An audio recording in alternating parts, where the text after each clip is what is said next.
Hello and welcome CALICO, Energy Architects and PRYMZ.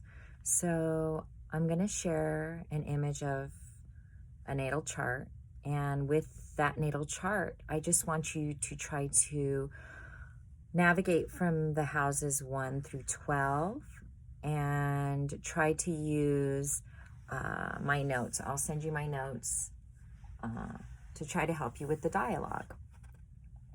So for instance, you're going to locate where the sun is on the chart. These are the words that you're going to use. Now, where is the sun located? How does it express? So we're going to look for the sign or the expression, which is a constellation, or what I call an entourage. Where is the sun located? What sign? And then, what houses are they located in? And what type of polarities are they dealing with?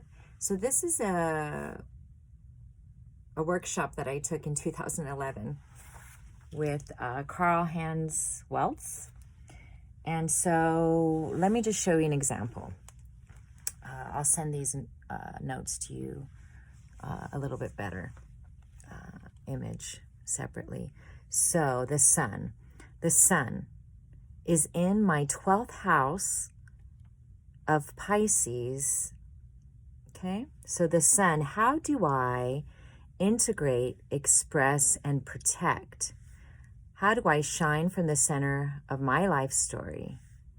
My ego, my will, my vitality, power, leadership, self-importance, image of self, and self-esteem. Because this usually, the sun is usually the ruler of the 5th house. But for me, it's in the 12th house. So let's look. Expressing in Pisces. So for Pisces, it's the dreamer, believing, seeks transcendence, impressionable, intuitive, and otherworldly. And where is it located? It's located in my 12th house. Okay. So I'm learning freedom from restrictions, represent empathy, bliss, and vitality.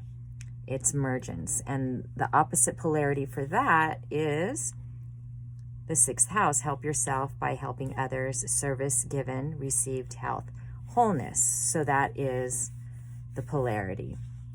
So also I have the polarities down here. For the 1st house, ability to be independent and quest partnerships. So this is another key that I use. So when I look at a chart, I take this key out and I read all of the words out loud, and I look at the chart and I try to create a dialogue. I try to create my own language so that when I do meet with a client or a friend, depending on what the service is or whether I'm mentoring, this is a good way to navigate their chart. And then you can see how these words can be used in your vocabulary when you're helping a client. Natal chart, and right now we're looking at where the luminaries and the planets are located. We also want to get familiar with the housing numbers, and then on the outside we have the glyphs for the actual constellations, which I like to call an entourage because everyone's different. We meet so many different Aries and so many different Pisces. So for instance, I am a Pisces, but my sun sits in the 12th house of Pisces. There can be a Pisces whose sun sits in the 1st, 2nd, 3rd, 4th, 5th. It just depends. So in order to learn the houses, you can click on the interactive site into the 1st house, and it'll tell you some information, Aries rising. I also have Venus in the 1st house. So if we go to the general meaning of the 1st house, it'll tell us.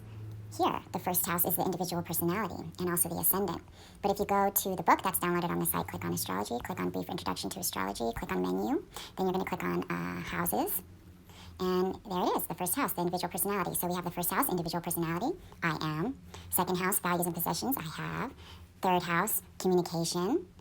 4th house, roots and origins. 5th house, pleasure and creativity. 6th house, work and routine. 7th is relating. 8th, loss and common property. 9th, philosophies in far countries, usually where religion is located. 10th house, occupation and calling. 11th house, friends and acquaintances. And then the 12th house, beyond the personal. So if we're looking at the houses of the chart, and the first one is I am, we say that the first 5 years of a child's life is very important because basically when you're born the first year, you're learning all about the senses. And then when you turn 1, you're learning about who you are. Who am I? 1. If I know who I am, then 2, I can express what I have with the things that I acquire in terms of values or material things. So then the third house is communication. So if I know who I am and I know what I have, then I know how I can express that through communication, transportation, and contracts.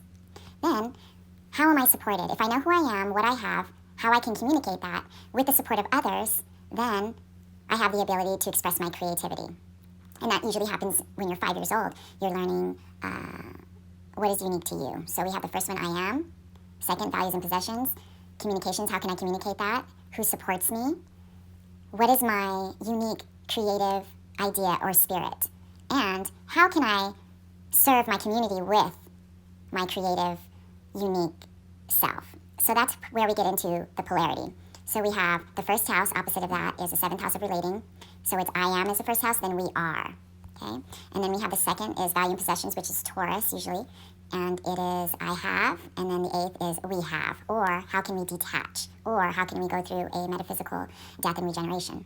Because we do live in cycles. We also have philosophies in 4 countries, which is the 9th house. Opposite of that polarity is communication. So if I know how to communicate, the 9th house is how can I express that communication, and how can I cultivate it for the masses?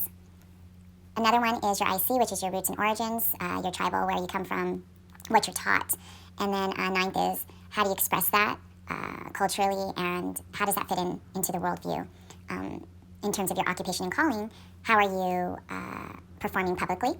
And then we have the 5th house, opposite of that is the 11th house of community. So you are a superhero, and how do you serve your superhero to the community? And then the 6th house of work and daily routine. How does your work and daily routine affect the masses, which is the 12th house?